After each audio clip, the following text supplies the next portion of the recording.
Amelia ایئرہارٹ ایک ایسی پراسرار گمشدگی ہے جن کا جہاز بحر الکاہل کو عبور کرتے ہوئے اچانک غائب ہو گیا۔ یہ خاتون کہاں چلی گئی آج تک کوئی بھی نہ جان سکا۔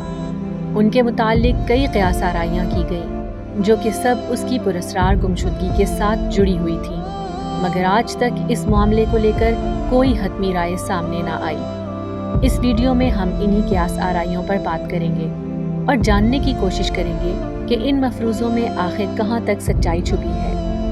تو بلا تاخیر چلتے ہیں آج کی دلچسپ ویڈیو کی جانب، مگر آگے بڑھنے سے پہلے نئے آنے والے ساتھیوں سے گزارش ہے کہ اسٹرینج ڈائری کو سبسکرائب کرتے جائیں اور پاس میں لگے بیل آئیکن کو بھی دبا دیں تاکہ ہر نئی آنے والی ویڈیو کا نوٹیفیکیشن آپ کو بر وقت ملتا رہے۔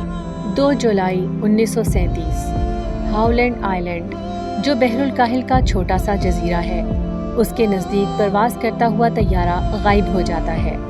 اس طیارے کے ساتھ کیا حادثہ پیش آیا کوئی بھی نہ جان سکا۔ اس طیارے کو امیلیا ایئرہارٹ اڑا رہی تھی۔ انہوں نے 2 جولائی صبح 8:47 پر کوسٹ گارڈ سے رابطہ کرنے کی کوشش کی تھی۔ امیلیا ایئرہارٹ لینڈنگ کی رہنمائی حاصل کرنے کے لیے کوسٹ گارڈ سے رابطہ کرتی ہے۔ کوسٹ گارڈ نے انہیں بتایا کہ وہ پاس ضرور ہیں مگر وہ پھر بھی طیارہ نہیں دیکھ سکتے۔ پھر امیلیا ایئرہارٹ نے اسے بتایا کہ وہ 1000 فٹ کی بلندی پر پرواز کر رہے ہیں، جبکہ اس طیارے میں ایندھن کم ہے اور انہیں فوری طور پر کہیں نہ کہیں لینڈنگ کرنے کی ضرورت ہے۔ اس کے بعد کوسٹ گارڈ کا مکمل طور پر امیلیا ایئرہارٹ سے رابطہ منقطع ہو گیا۔ اس کے بعد یہ طیارہ کہاں گیا کوئی نہیں بتا پایا۔ دوستو، امیلیا ایئرہارٹ دنیا کی پہلی خاتون تھی جنہیں بحر الکاہل کو اکیلے عبور کرنے والی پہلی پائلٹ خاتون ہونے کا اعزاز بھی حاصل تھا۔ مزید انہیں 1400 فٹ اونچائی پر پرواز کرنے والی پہلی خاتون بھی کہا جاتا ہے۔ یہ اپنے شعبے میں اتنی ماہر تھیں کہ انہیں دنیا بھر میں اپنی قابلیت کی وجہ سے جانا جاتا تھا۔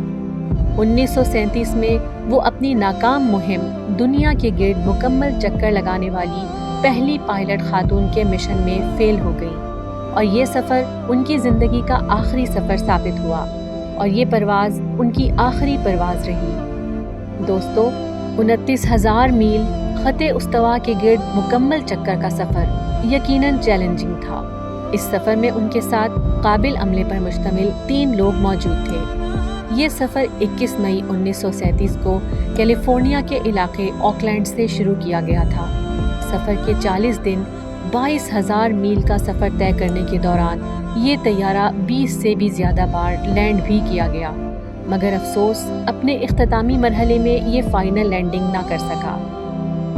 آخری بار یہ پیپوا نیو گینی کے ساحل پر لینڈ ہوا، جو کہ ہاؤلینڈ سے تقریباً 25,000 میل دور تھا۔ بہرحال اس جزیرے کے قریب پرواز بھرتے ہوئے امیلیا ایئرہارٹ نے کوسٹ گارڈ سے رابطہ کرنے کی کوشش کی، مگر رابطہ جلد ہی منقطع ہو گیا اور پھر بھرپور کوششوں کے باوجود بھی رابطہ بحال نہ ہو سکا۔ اس رابطے کے بعد مانو جیسے طیارہ آسمان میں ہی غائب ہو گیا تھا۔ اس واقعے کے بعد 2 ہفتوں تک اس طیارے کو مسلسل ڈھونڈنے کی کوشش کی گئی، مگر کوئی خاطر خواہ کامیابی نہ مل سکی۔ نا امید ہو کر اس سرچنگ آپریشن کو بند کر دیا گیا، مگر گزشتہ 20 برس سے کئی تحقیقاتی ادارے اس طیارے کی کھوج میں دوبارہ لگ گئے، لیکن 83 برس بیت جانے کے باوجود بھی آج تک اس کا سراغ نہ مل سکا۔ ان تحقیقاتی اداروں کی جانب سے کئی انکشافات سامنے بھی آئے۔ کچھ تجزیہ کاروں کا کہنا تھا کہ ٹرانسمیٹر کانٹیکشن کے وقت یہ طیارہ اس جزیرے کے شمال مغرب سے شمال جنوب کی جانب پرواز کر رہا تھا، جبکہ کئی تجزیہ کاروں نے یہ بھی انکشاف کیا کہ یہ طیارہ اس جزیرے سے شمال کی جانب پرواز کر رہا تھا۔ ایندھن ختم ہونے کی صورت میں یہ مارشل آئلینڈ میں جا گرا، جو کہ جاپان کے قبضے میں تھا۔ کئی عینی شاہدین نے بھی اس بات کا دعویٰ کیا کہ انہوں نے امیلیا ایئرہارٹ کو جاپان کے جیل خانے میں دیکھا ہے، مگر افسوس اس بات کا کسی کے پاس کوئی ٹھوس ثبوت نہ تھا۔